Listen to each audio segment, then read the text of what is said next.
Yo, back with the daily uploads. I can't even cap. I missed so much of this dude videos. Like I was supposed to do the Tai Lung video, the Shin video. All gonna get done eventually. Free content. Hey, like I said, let me turn this fan off, man. But like I said, free content. Like literally, why would I pass that up? On my Thanksgiving break, I literally got to do 5 videos a day. That whole week of Thanksgiving break, 5 videos, 5 videos. We get into 100. We're gonna get to 100. We at like 65. Man, let's get straight into this, man. Come on. I fought by his side. He... And what another thing with his videos, we're gonna try to disprove or be on the negative end. Let's see if he's speaking facts or not. This is the 22-minute video. Let's see. Come on. betrayed me. Now I will destroy everything he has created! Imagine a villain who's so consumed by the hunger for power that even death cannot derail him from this mission. And even in the afterworld, he spends centuries wreaking havoc and fulfilling his desires through heinous crimes. I can't even now lie, that fight was weak. A force. That fight was weak. That fight was so weak. Like, Uguay over here doing all type of... Just for it to do nothing. Like, bro, Uguay... You've been in here for years at this point. At this point, it's been years. Uguay supposed to be so in touch with his other side that he's supposed to be so godly. He's supposed to be stronger than end of the movie Poe. Why is he that weak? Why is he that weak? Of deliberate and determined evil. That person is General Kai. Kai is one of the most popular villains of DreamWorks and certainly the most intimidating one. From the curve of his horns to his large, muscular body, every pixel of General Kai is the vision of formidability. Even when he stumbles upon an energy that could heal and strengthen the whole world, and I mean something incredibly potent, he simply wants it all to himself. And he will stop at nothing, absolutely nothing, to get it. Your chi will soon be mine. There's an aura of menacing ruthlessness about him that makes our jaws drop. And that's exactly what makes him so scary. But Kai is a complex character. The scary outer appearance and the lust for power that lingers on in his afterlife is just one aspect of his personality. But how did a yak become one of the most imposing villains in animated cinema? And what can we learn from his character? So, with the timeline of Kung Fu Panda, the Pandas was MVP, top level of karate, no one can beat them, for some reason. Let me lower it down, but they taught Uguay and Kai the same thing, how to give life, basically, to use chi. But it doesn't make sense, though. It don't make no sense. So they learned it, taught them it, then they got so weak to the point a peacock can basically exterminate their whole race. Doesn't make no sense. Doesn't make no sense. Man, to make our own unstoppable, tyrannical, and mercilessly vengeful villain.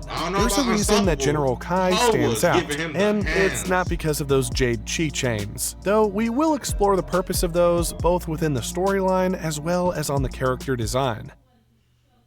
After surviving a 500-year pursuit of power, Kai returns to the mortal world with glowing green eyes, highlighting the fact that he is undead and continues to ruthlessly devour the energy of others. But what does that mean, and why? To understand the reasons that General... I'm not going to be pausing a lot. Y'all know me. I pause a lot, but I'm going to really try to chill. But with this, I think you're wrong with that. His green eyes don't mean undead, because he was in the spirit world. Because the thing is, even living people can go to the spirit world. No one said Uguay killed Kai. No one said that. Maybe Uguay banished him to the spirit world. That don't mean you die when you get there, because Tai Lung just came back. Hey, but yeah, with his eyes, that has nothing to do with undead. I can't even cap to you. While Kai became such a savage criminal in both the mortal and spiritual realm, it's important to first dive into the setting where all of this takes place. It's because it's because he's using chi the negative way. Like, he's using it to take, so it turns green. If you're using it to give, it's golden.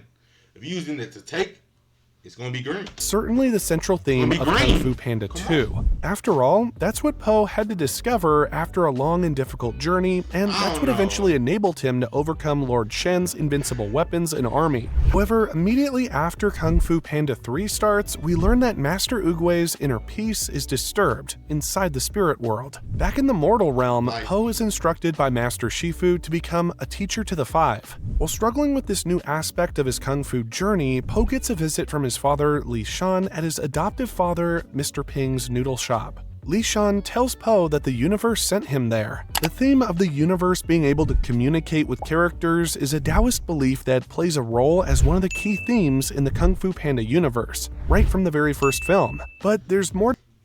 I don't know how. Bro, y'all seen all this? You see this man doing all that impressive stuff? Bro, I don't know how he taught this man to do all of that with a whole dumpling.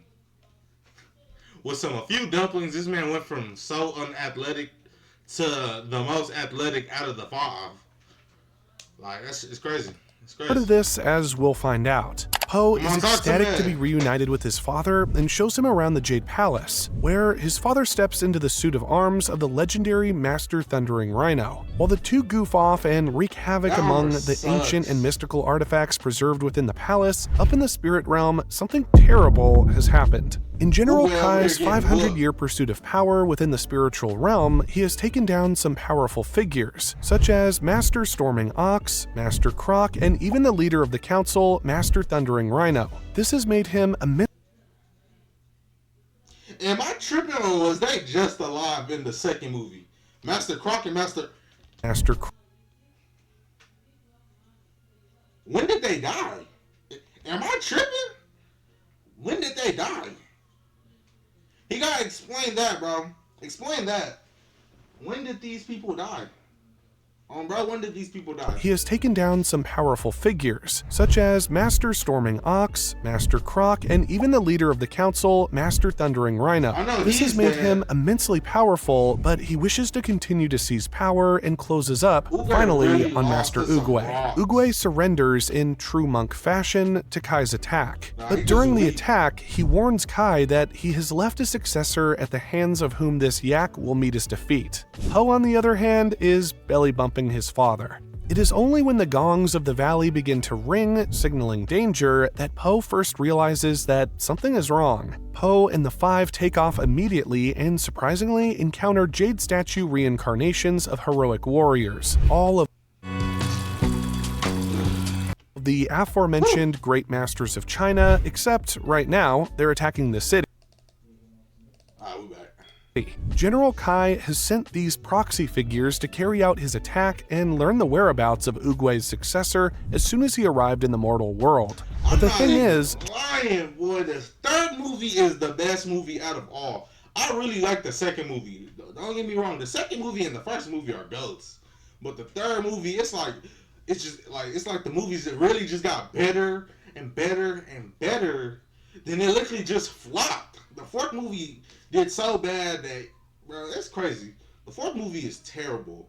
Terrible. Crazy, I'm not even gonna watch that movie. Just on how much people displayed that movie, downplay that movie, I'm not about to watch it. General Kai isn't a renowned figure. In fact, when he first arrives in the mortal world, a pair of ducks squint at him in surprise, wondering who he's referring to as he recounts all of his insidious aliases. It's clear that very few in China have ever even heard of the great warlord General Kai. So how does an obscure warrior from centuries ago manage to, as the film progresses, wreak such havoc within the valley? The reason is that he has something far more powerful than the glowing blades he swings around, more powerful even than any battle equipment and even the legendary Mushi finger hold. He has the ability to steal the core energy and central life force of all living and non-living beings. Oh! What was that? That was cheap. When the Five and Po fight an epic battle and manage to pin down the jade statues, Kai uses his supernatural powers to inform them through the statues of his evil intentions. He attempts to strike fear into their hearts by pointing out the formidability of this declaration of war and intent to seize and slaughter. But neither the Five and Master Shifu nor Po have any idea who he is. Who? As the gang attempts to find out more about Kai, Master Shifu unrolls a scroll in the Hall of Warriors that reveals some ancient knowledge. Apparently, the transmission of chi is an esoteric practice that pandas have naturally always known how to perform. When this fact is unveiled, Po's biological father, Li Shan, seizes an opportunity to bond with his son and offers help on the mission to fight Kai off. Li Shan offers to teach Po how to master Qi, and Po gladly accepts. And it is at this junction that we uncover for the first time the real story of General Kai, who he is, how people forgot about her for the first time. Imagine he brought that weapon is actually tough. Imagine he used this weapon. This is tough. Bro. See, he had green eyes back then too, so I don't know about that undead stuff. But real story of General Kai, who he is, how people forgot about him, and most importantly, why is he so hell-bent on stealing the life force of all living beings? But why would an eminent warrior want to gain a supernatural power? What exactly does it yield him? Who wouldn't? Well, as I mentioned before, General Kai is a formidable warrior who is known by many terrifying names: Beast of Vengeance, Maker of Widows, Master of Pain, Jade Slayer, and the Collector. General Kai originally fought alongside Master Oogway. The two of them were, in fact, brothers in arms. Historically, they shared a deep bond and ensnared many in a battlefield with the combined invincibility of their martial arts prowess. I still can't get over this man really lost to 2 rocks. You can't tell me that he was not trying. If he was not trying, he would have just let himself got caught, but he really did that symbol stuff for no reason, like, bro. It was powerful and respected, but still couldn't hold a candle to Master Oogway. So he found himself lacking in certain areas and tried to compensate for it by turning into a conceited energy kleptomaniac who would go on to, long after his death, steal the energies of Master Warcraft practitioners and try to make them yield to his command. General Kai was, however, originally loyal towards Oogway, and I believe that he simply wanted to feel like an equal. His friendship and honest allegiance are showcased when we watch Kai carrying a severely injured Oogway through snow and storm for days until they finally come across a secret panda village. The pandas in the village were able to heal Master Oogway through the mystical art of channeling chi or transferring life force towards him. However, the knowledge was so ancient and rare that it was lost over time, and even the masters of Kung Fu needed to spend decades in practice to master it. It was at this point that, for some reason, General Kai became overcome with greed and lust for power and used this newfound knowledge to his own advantage by stealing the chi of multiple pandas. I mean, Kai, dude, come on. You're already a revered and celebrated warrior who gets to work alongside Oogway, and has... See, that's the reason. That's the reason. That's the reason right there. People like, y'all, you get to work beside Oogway, like, bro, they're equal, bro. He see them as equal. People see Oogway and him as, bro. Has this monk-like tortoise taught you nothing about the power of giving versus taking? Evidently, before General Kai came into the picture, chi could only be given and not taken. It was his diabolical mind that arrived at the realization that he could also apply the process in reverse. In order to put a stop to the chaos that Kai had wielded by stumbling upon this murderous idea, the now healed Master Oogway heroically fought him in an epic battle. General Kai lost the fight and was banished into the spirit realm. Furious at his humiliating defeat, General Kai spent centuries in the spirit realm stealing the chi of unsuspecting past masters. 500 years later, when he finally came upon Master Oogway, he realized that the time for vengeance had come. But General Kai doesn't just pat himself on the back after stealing Oogway's chi and feeling proud for having scored even. No, he wants to go back into the mortal world and steal the chi of all the masters who are still currently living, so that he can be the most powerful yak in the world? I mean, dude, you have got to calm down. So now he's back. Nobody remembers who he is, and he unleashes hell upon all regions of China by setting off his supernatural Jade Statue Warrior weapons on them. He's going to stop at nothing to acquire the chi of every last character we know. Kai doesn't just want a moderate amount of power, he wants to keep consuming. That is evident in his unending spite for Oogway and the pursuit to strengthen his chi that is hinted at the first time we meet him.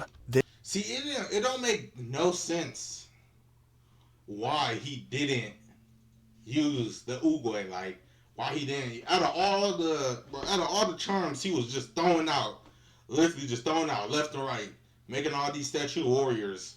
Why he wouldn't use Oogway? I don't know why. Out of all the statues, he was listening, even using the mantis and the crane one, ones that was not even really boxing like that. To be honest with you, like Tigris was really giving him the straight hands, which don't make no sense too. But there, we see General Kai's eyes green with envy for Oogway and glowing to represent his undead nature, and his strong aura, developed through the acquisition of others, cast him in a terrifying and imposing light. The stature of the scary undead yak is set from the start of the movie in the first scene where Oogway encounters Kai in the spirit realm. Kai makes his first appearance by proxy. It's not him, but his glowing blade that disrupts Oogway's meditation. This is a fitting foreshadow of how the ruthless general would continue to carry out abuse by proxy throughout China later on in the film. He then propels himself forward, wreaking havoc and chaos as he splices open floating pieces of land with his glowing blades. We can see through this sequence that Kai has an inherently destructive nature. The dialogue sequence in this scene clearly points towards Kai's determination towards the goal that he has set for himself. It also highlights the fact that Kai is a taker, not But did y'all just see that, bro? Was that supposed to be like that? The goal that he has set for himself. That It also flow highlights was the fact that trash. Kai is a taker, not a giver, which is an essential characteristic of a villain. Him too. His death. I'm not lying. I'm reacting to all of these.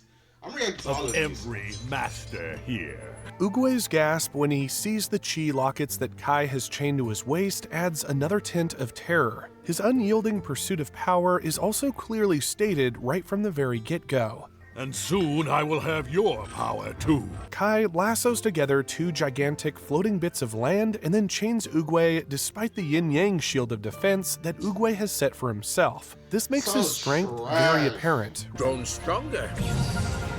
Did all of this for no reason. Although the first Talking scene about you is growing only about 3 stronger. minutes long, it clearly establishes Kai as the They got antagonist. some anime cliche in here too, talking about you growing stronger.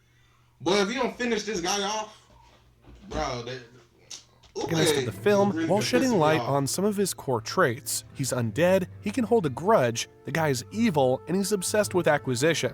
The colorism used in this scene further accentuates aspects of Kai's personality, especially when noted in contrast to Oogway. While Oogway meditates under a cherry blossom and casts a golden shield through a staff that also glows golden at the top, Kai is stationed on a grayish-black landmass with green glowing eyes and blades. These colors represent Oogway's innocence and goodness in contrast to Kai's decayed morals, jealousy, and spite. The only thing not gray about him is the fact that he's definitely a bad guy.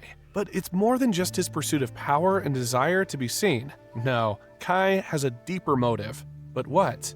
In Kung Fu Panda 3, na yen no pon yen me chaw pon chi ara lagan sha kan cha yen dia wala kem je ga jamane ka bar je What? wan cha yen Huh? Bro, what is the? You know what? 3, Kai wastes no time in making it apparent that he is up to no good. He makes his motivation incredibly clear by spelling it out in the first scene. He declares that he would like a rematch with Oogway, who he considers an equal, and that in his pursuit of power, he will spend the next 90 minutes in the film hunting down masters of Kung Fu and stealing their life forces. In one of the final scenes, however, it's pointed out that the extent to which he would go is not just to masters of Kung Fu, but ordinary practitioners as well. This is highlighted when he threatens to take the chi of every panda in the village after he's done with Po and Tigris. It's also that Po's adoptive He been already doing that. He been already doing that.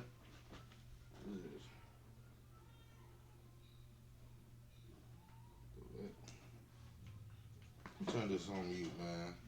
But yeah, he already been doing that. It's not like it was normal people. I mean, father, Mr. Ping, is present at the scene, and he is not a practitioner of Kung Fu. So for him to also achieve this threat showcases that Kai's motivation is simple, unhinged world domination through devouring. But his immense hunger for recognition and reverence aside, what could possibly cause Kai to act this way? It's made apparent that Kai didn't actually turn into a villain in the secret Panda village, but he had the potential all along.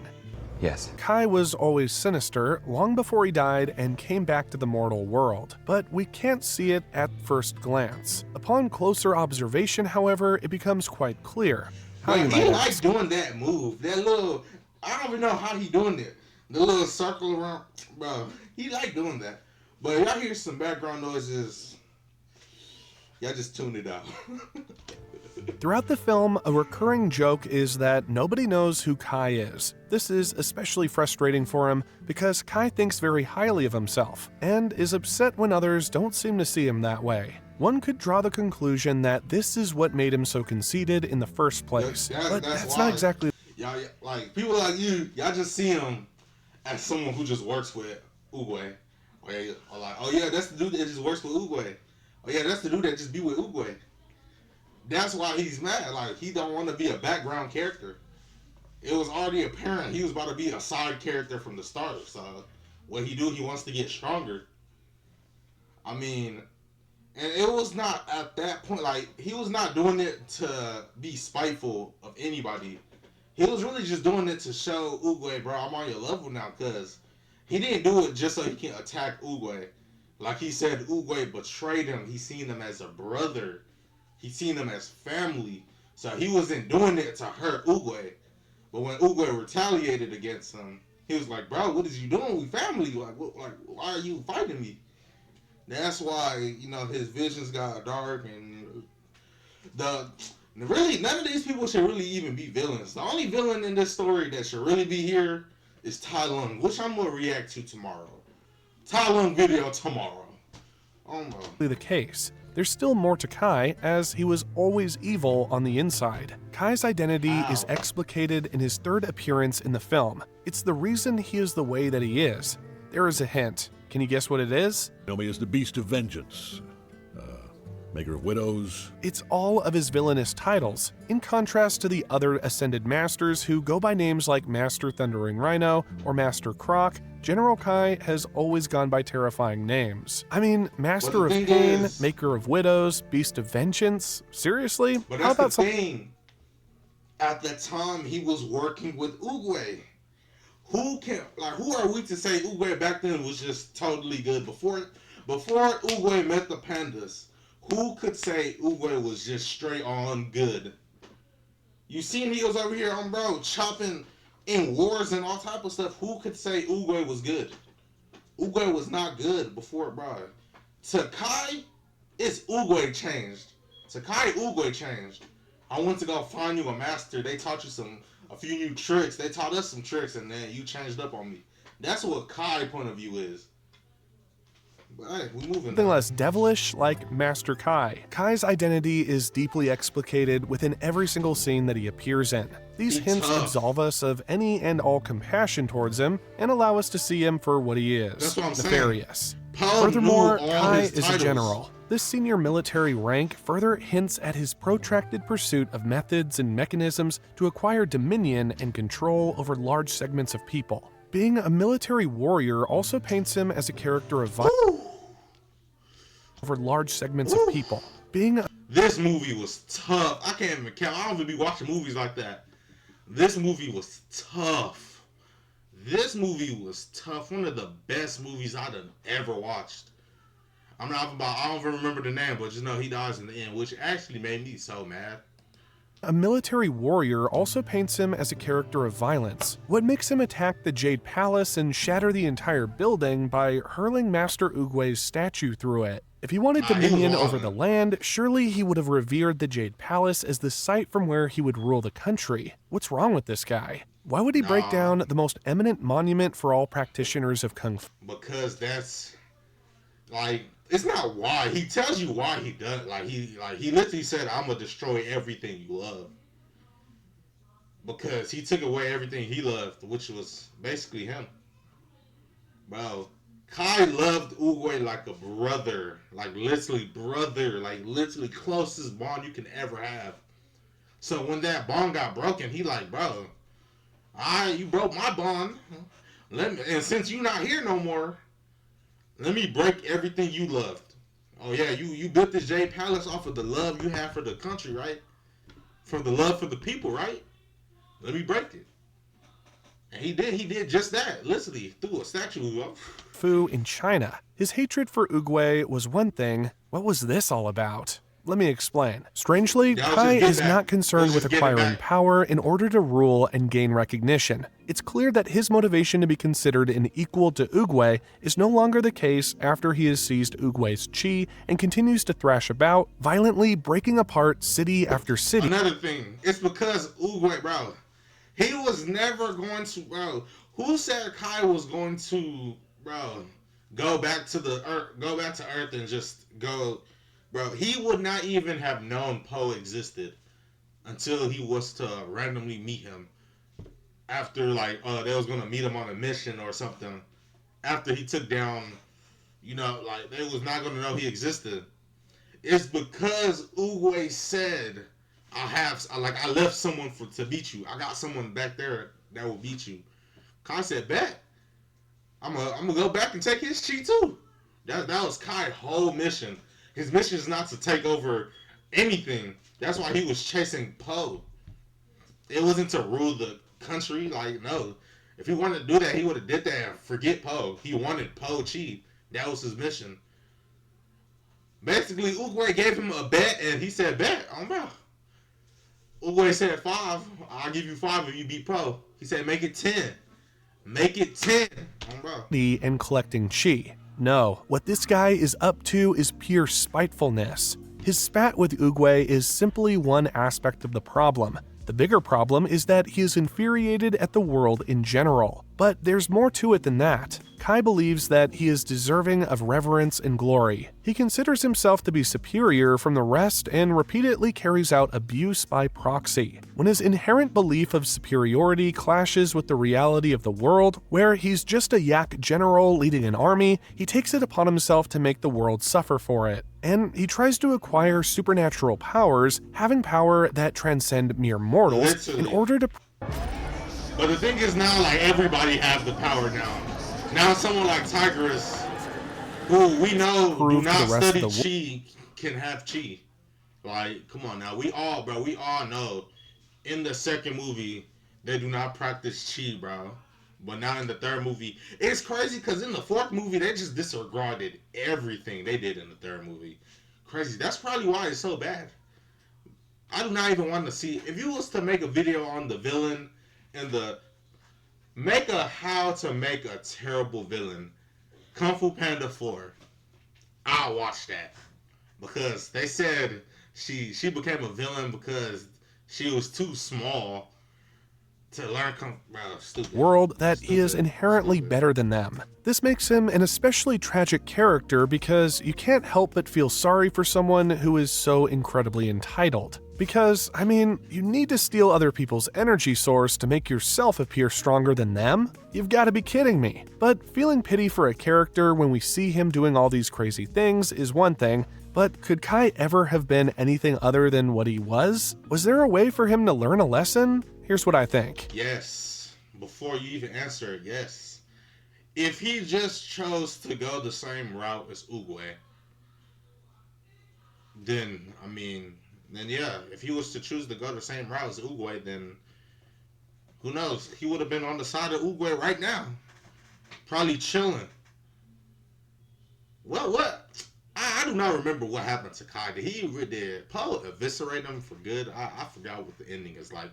But yeah, like if he wasn't evil, he would have been chilling with with Oogway.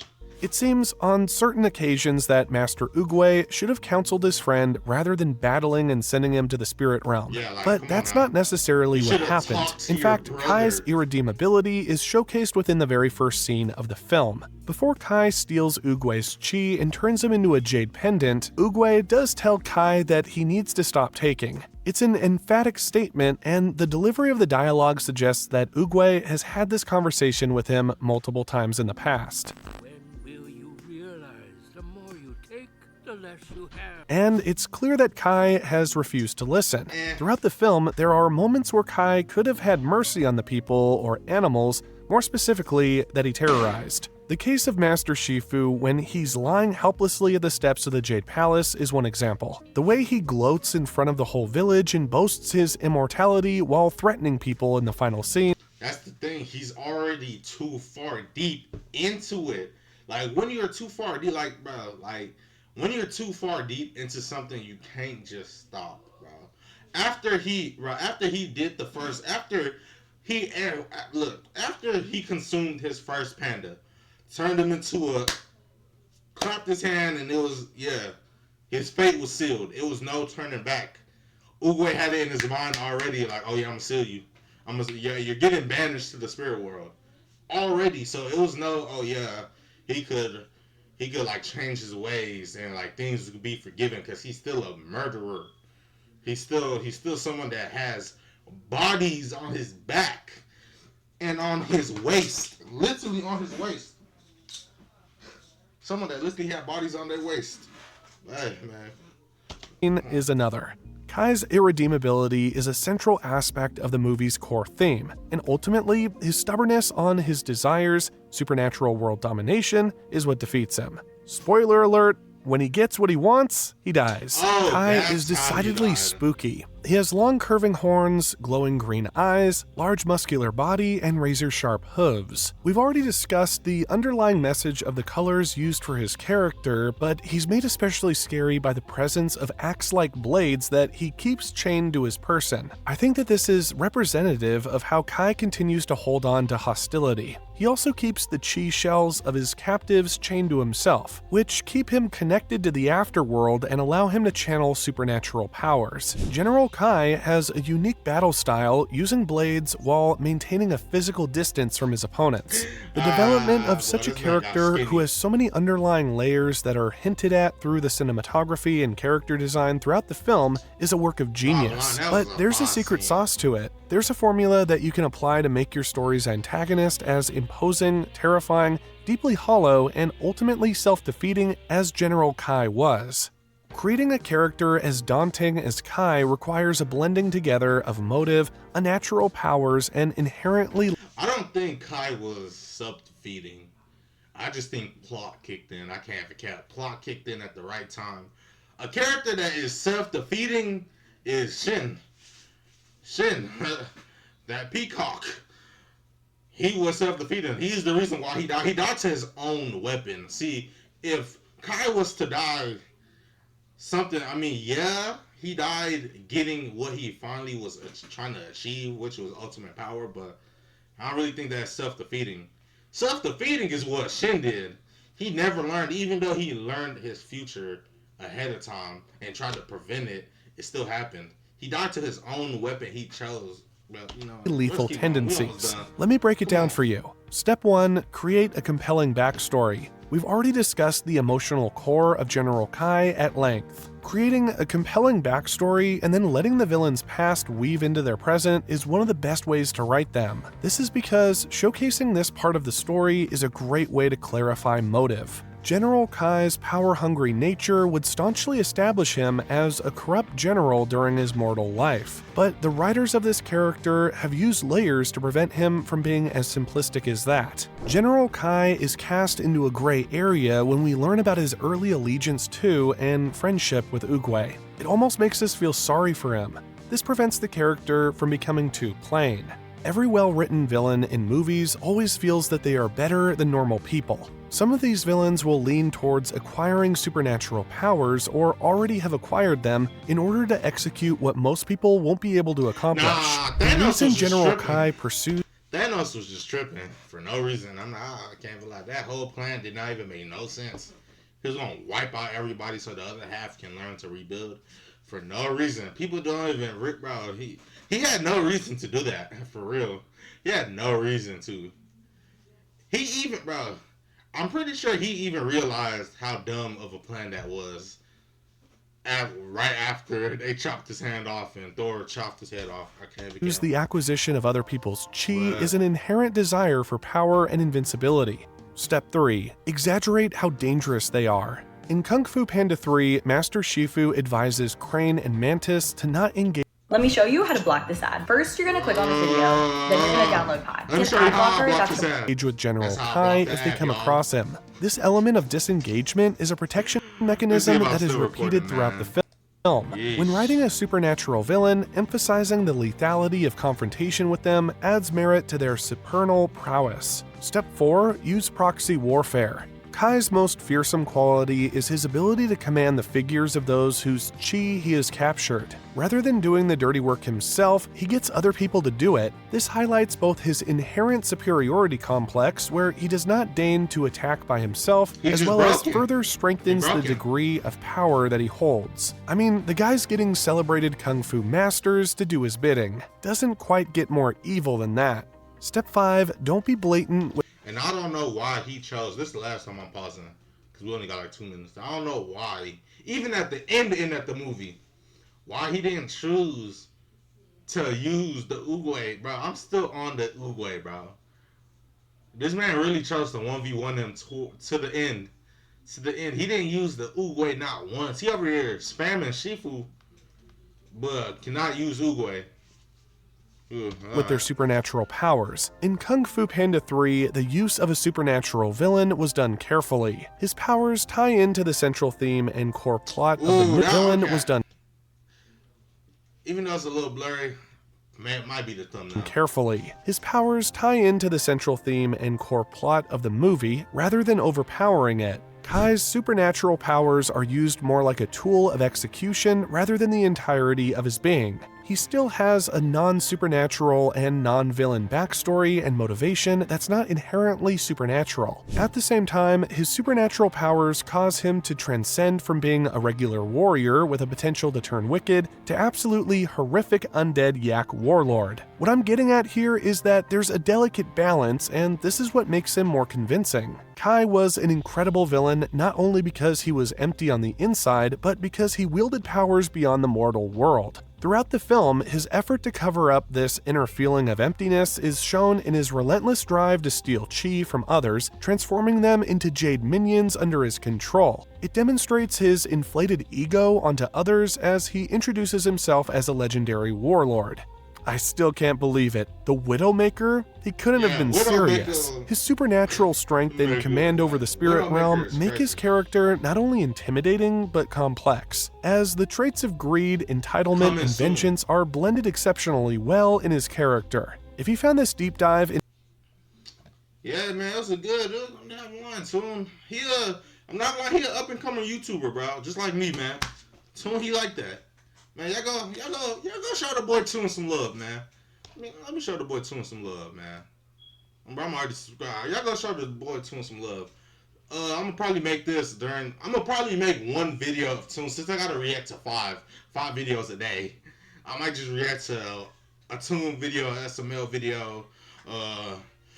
I'm gonna chop it up, bro. Like, yeah, I'm probably gonna react to this too. But hey, man, without further ado, man, I'm out of here, man. Peace, y'all. Y'all be safe, man. Bye. Have a beautiful time.